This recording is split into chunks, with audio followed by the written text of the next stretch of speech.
Over the past few years, I've had the incredible blessing and opportunity to visit the lands of my ancestors, the places that my family come from.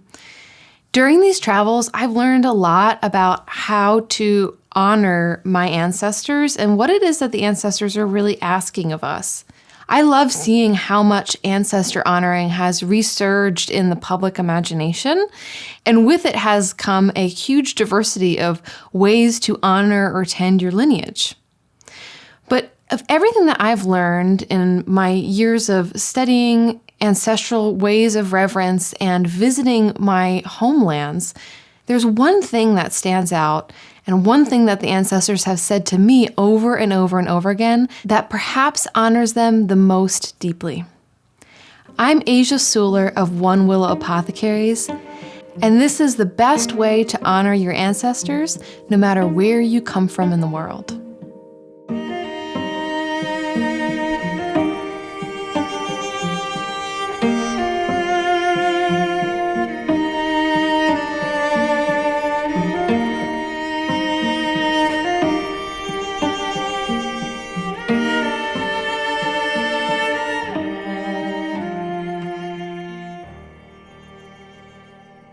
I didn't start out being interested in ancestor work. When I began on my path as an herbalist and as a mystic, ancestor work was not really on my radar.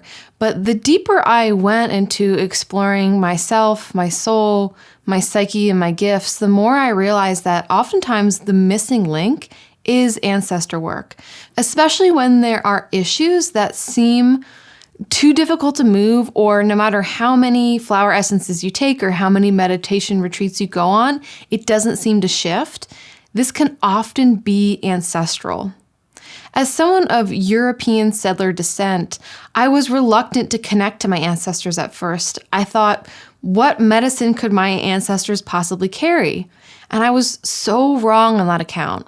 Even though you might have to go back 1,000 years or even more to really feel like you're connecting to ancestors who were not affected by colonialism or ancestors who had a deep connection to the land, still, all of us come from indigenous peoples. All of us come from peoples that were once native to the landscapes that they called home, and peoples that have incredible wisdom and knowledge to share with us.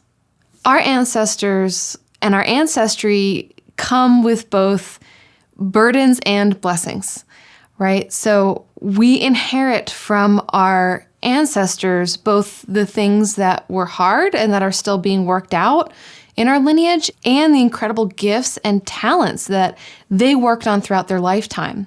So the first place I ever went to connect to my ancestry was Ireland. And I had the incredible opportunity one day to be inside of a burial cairn alone. A burial cairn is a burial chamber that was created in the Neolithic times that is created above the surface of the earth normally. One of the most famous cairns out there is Newgrange, so perhaps you're familiar with that. But what's amazing about these cairns that still dot the Irish landscape is that some of them you can actually still go inside. So I had the ability to go into this burial mound. With inside there was the 3 chambers, including carved stones and this amazing sense of timeless presence. And I walked up on a day that the fog was rolling in. So by the time I got to this burial mound at the top of this hill, it was as if the entire world had disappeared. And I had with me my drum. And so I went inside of this burial mound completely alone. And once inside, it's relatively dark. You have a little bit of light coming from the passageway, but mostly you're inside of the womb of the earth again. And inside this burial mound, I took my drum in hand and I started drumming. And my intention was, how can I honor you?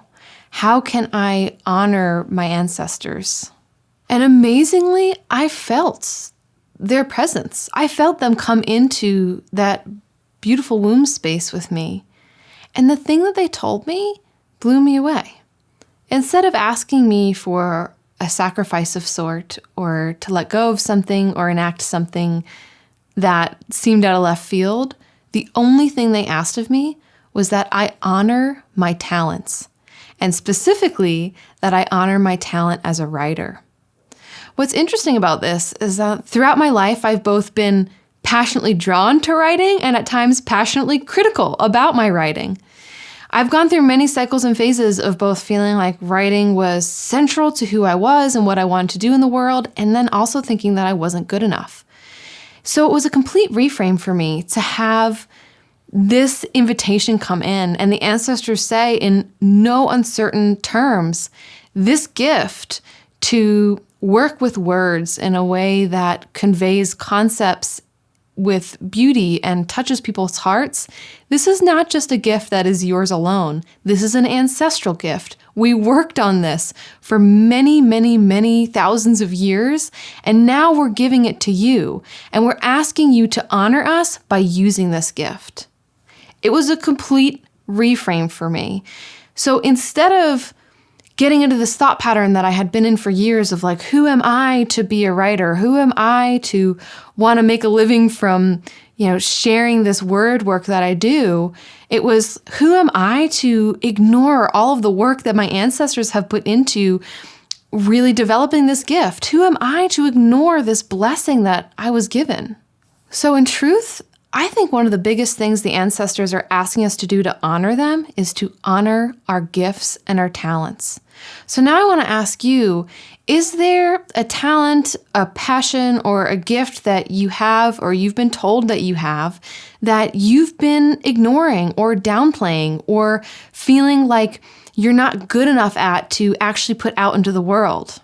And can you, with the help of the ancestors, start to reframe that? Not as whether or not you're good enough, but whether or not you're brave enough to step out and honor your ancestors in this way. Because I promise you, if you have a gift, no matter what that gift is, this is something that your ancestors worked on deeply, and that they are so proud of you for carrying on and holding. So you can honor them by deciding to say yes to letting this gift flow through you, to honoring however it is this gift manifests for you in your life, letting go of comparison because who you are, your ancestry, it's specific and it's special.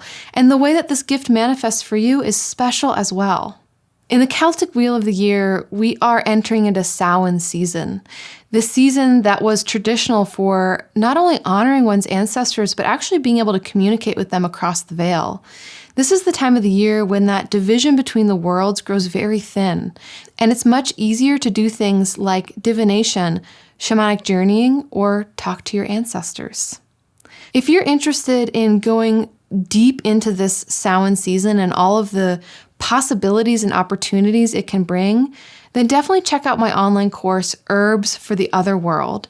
In this course, we look at specific herbs and practices that actually help you open that gateway to be able to communicate with the ancestors, to go into the other world, to bring back wisdom and guidance, and to truly touch this numinous aspect of reality that is now shining through the earth as we move into this tip into autumn. And I would love to hear from you in the comment section below. What are the gifts that you have been tamping down or ignoring or consistently devaluing that want to move through you now? Can you name them? Can you put them out in writing here as a way to take that first step in really honoring them for yourself and for your ancestors? So thank you so much for tuning into this video. If you want to stay connected to me, you can head on over to my website, onewillowapothecaries.com, and sign up to be a part of the Inner Circle, where I send these videos as well as other rituals and meditations and gateways to connect to the natural world and the numinous world directly to your inbox.